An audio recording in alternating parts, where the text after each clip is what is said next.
बिस्मिल्लाहिर्रहमानिर्रहीम अस्सलाम वालेकुम। तो हमने 7th क्लास की मैथ का चैप्टर नंबर 6 स्टार्ट किया हुआ था, डायरेक्ट एंड इनवर्स प्रोपोर्शन, और उसकी जो एक्सरसाइज थी 6, उसका question number 1, question number 2 and question number 3 complete हो गया था। तो आज हम एक्सरसाइज 6 का क्वेश्चन नंबर 4 स्टार्ट करेंगे। एक्सरसाइज हमारे पास है 6, उसका है क्वेश्चन नंबर 4, पेज नंबर है 84। क्वेश्चन नंबर 4 है हमारे पास है the total cost of 10 lottery tickets is ₹200।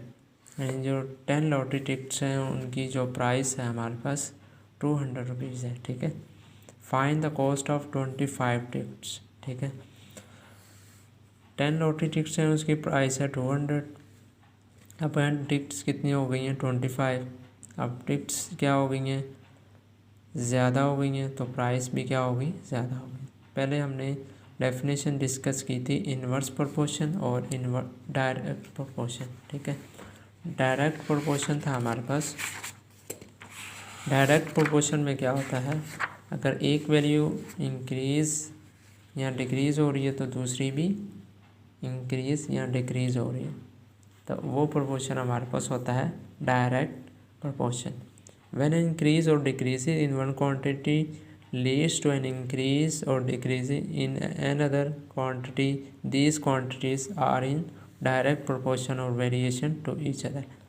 यही मतलब है कि एक वैल्यू इंक्रीज़ हो रही है, दूसरी भी इंक्रीज़ होनी चाहिए। अगर एक डिक्रीज़ है, दूसरी भी डिक्रीज़ होनी चाहिए, तो वो प्रोपोर्शन हमारे पास होता है डायरेक्ट प्रोपोर्शन।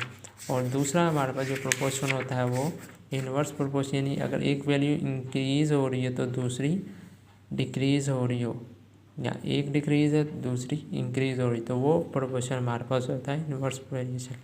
आगे हम क्वेश्चन सॉल्व करते हैं, तो इंशाल्लाह उम्मीद है आपको ये समझ आ जाएगा कंसेप्ट। तो क्वेश्चन नंबर 4 है the total cost of 10 lottery tickets 200 है, find the cost of 25 tickets.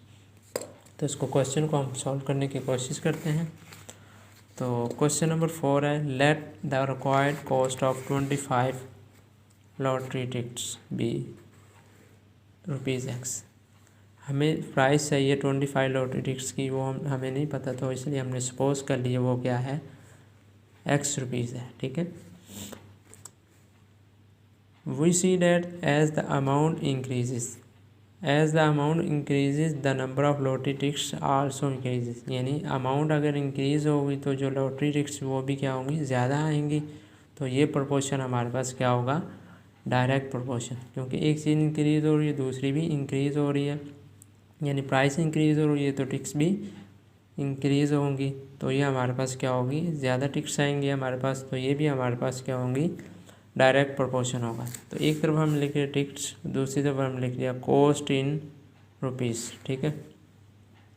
10 tickets हैं, उसकी प्राइस है 200, तो 25 टिकट्स होंगी तो उसकी प्राइस हमने सपोज जो की थी वो क्या है? X। As a proportion is direct proportion है, जिसकी वजह से हम क्या, डायरेक्ट प्रोपोर्शन में दोनों चीज़ें, दो काम हो सकते हैं। यहाँ जो दोनों हमारे पास जो हमने वैल्यूज़ लिखी हैं टिकट्स कॉस्ट, दोनों के एरो ऊपर की तरफ इन करते हैं या दोनों को नीचे की तरफ इनका एरो करते हैं, तो दोनों तरीक़ों से आंसर आपका सेम आएगा। ठीक है। तो ये हमारे पास हमने एरो ऊपर की तरफ दोनों लगाए हैं। 25 यहाँ से एरो स्टार्ट हो रहा है, 25 ऊपर लिखेंगे और 10 नीचे लिखेंगे। एरो X से स्टार्ट और X ऊपर लिखेंगे, 200 नीचे आ जाए। क्रॉस मल्टीप्लिकेशन करेंगे बाय क्रॉस मल्टीप्लिकेशन, 25 को 200 से और 10 को X से। अब हमें X की वैल्यू चाहिए, तो इस साइड पे जो जितनी भी वैल्यूज़ हैं वो हमने राइट साइड पे ले आएंगे। इन दोनों को मल्टीप्लाई करेंगे, 500,000 आ जाएगा हमारे पास, और 10 इधर आके क्या हो जाएगा? डिवाइड। तो ये 10 को 5000 को 10 से डिवाइड करेंगे, हमारे पास प्राइस आ जाएगी 500। थैस कॉस्ट ऑफ 25 लॉटरी टिकट्स हमारे पास क्या हो गई? ₹500। तो ये था हमारे पास क्वेश्चन नंबर 4 एक्सरसाइज 6 का। तो आगे हम क्वेश्चन नंबर 5 स्टार्ट करते हैं।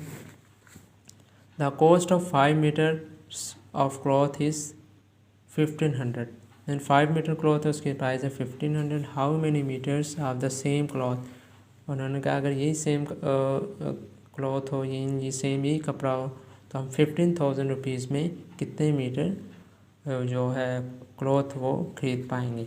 ठीक है, 5 मीटर था, उसकी प्राइस थी 1500 रुपीज़। अब 15,000 रुपीज़ हो गए, यानी जो हमारे पास है पैसे ज़्यादा हो गए, तो उसके जो क्लॉथ भी हमारे पास क्या होगा, ज़्यादा आएगा।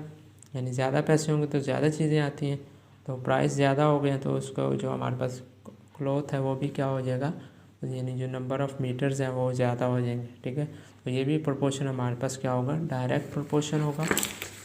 हमने सपोज कर लिया late the required length of the cloth, जो हमने फाइंड करनी थी हमें नहीं पता, तो हमने सपोज कर लिया वो क्या है, x. The amount is increase the length of the cloth also increase. Amount increase होगी तो जो लेंथ ऑफ क्लॉथ है वो भी क्या होगी, इंक्रीज होगी। So it is direct proportion. एक साइड पे हम लिखे लेंथ ऑफ क्लॉथ, दूसरी साइड पे cost in rupees. 5 metre cloth है, उसकी प्राइस थी 1500 रुपीज़। 15,000 रुपीज़ अब प्राइस हमारे पास रुपीज़ हो गए हैं, तो उसकी हमने फाइंड करना है कि कितने लेंथ ऑफ क्लॉथ कितने मीटर होगी। ठीक है, प्रोपोर्शन डायरेक्ट है, दोनों के हमने ऊपर एक्स और 15,000 में 500 क्रॉस मल्टीप्लिकेशन करेंगे, ये वैल्यू इससे मल्टीप्लाई हो जाएगी, ये इससे हो जाएगी। ठीक है, और ये 1500 इधर आगे डिवाइड हो जाएगा, इन दोनों को मल्टीप्लाई किया तो 75,000 आ गया। इनको डिवाइड करेंगे तो हमारे पास क्या आएगा, 50 मीटर्स। ठीक है, thus 50 metre cloth can be purchase by 15,000, यानी हमने 15,000 रुपीज़ में कितने मीटर क्लॉथ को परचेज करेंगे, 50 मीटर्स। ठीक है, एंड 15,000 रुपीज़ में 50 मीटर क्लॉथ परचेज कर सकते हैं हम। ठीक है, अकॉर्डिंग टू दिस क्वेश्चन। आगे है क्वेश्चन नंबर 6 है, it is given that the increase in length of N elastic spring varies directly with the mass hung from it. ठीक है, उन्होंने कहा एक इलास्टिक स्प्रिंग है, इलास्टिक स्प्रिंग जिसमें क्या होती है, इलास्टिक यानी लचक होती है।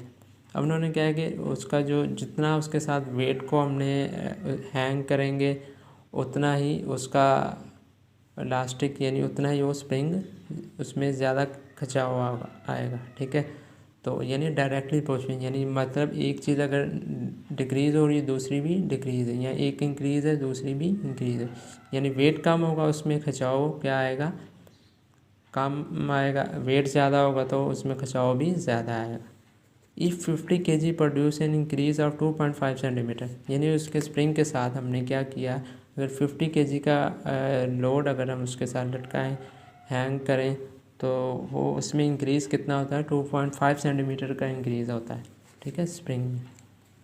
How many kg would produce an increase of 7.5 centimetre, अगर उस स्प्रिंग में अगर हम 7.5 सेंटीमीटर का अगर इंक्रीज़ लाना चाहते हैं, खिंचाव लाना चाहते हैं, तो हमें उसके साथ कितना वेट मास को हंग करना पड़ेगा, यानी लटकाना पड़ेगा।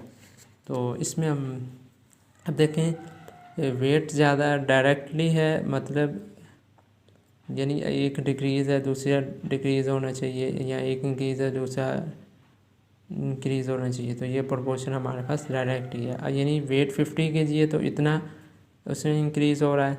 अब वेट ज़्यादा हो, अब हमारे पास इंक्रीज़ ज़्यादा होगा तो वेट भी क्या होना चाहिए, ज़्यादा होना चाहिए।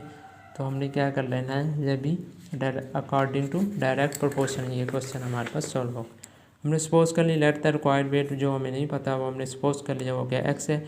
The length of the spring is increase, length increase हो रही है तो जो weight also increase, so it is direct proportion होगा। ठीक है, वेट 50 kg है तो इंक्रीज़ कितना हो रहा है, 2.5 सेंटीमीटर। वेट अगर ये लेंथ इंक्रीज़ हो रही है 7.5 सेंटीमीटर, वेट हमने सपोज कर लिया था जो एक्स है, ये भी डायरेक्ट है, दोनों के एरो ऊपर। ठीक है, ऊपर की तरफ इसका है एक्स ओवर 50, 7.5 और 2.5 क्रॉस मल्टीप्लिकेशन करेंगे, ये वैल्यू से ये इससे 2.5 इधर आकर डिवाइड हो जाएगा, इसको इससे मल्टीप्लाई करेंगे, 2.5 से डिवाइड करेंगे तो हमारे पास आ जाएगा 150 kg। As 7.5 centimetre would produced weight 150 kg, यानी 7.5 सेंटीमीटर का जो इंक्रीज़ आएगा उसमें स्प्रिंग में, तो उसके साथ वेट कितना हंग करना पड़ेगा, 150 kg। तो ये था हमारे पास क्वेश्चन नंबर 4, 5 एंड 6। उम्मीद करता हूँ आपको ये क्वेश्चन अच्छे से समझ आ गए होंगे। अल्लाह हाफिज़।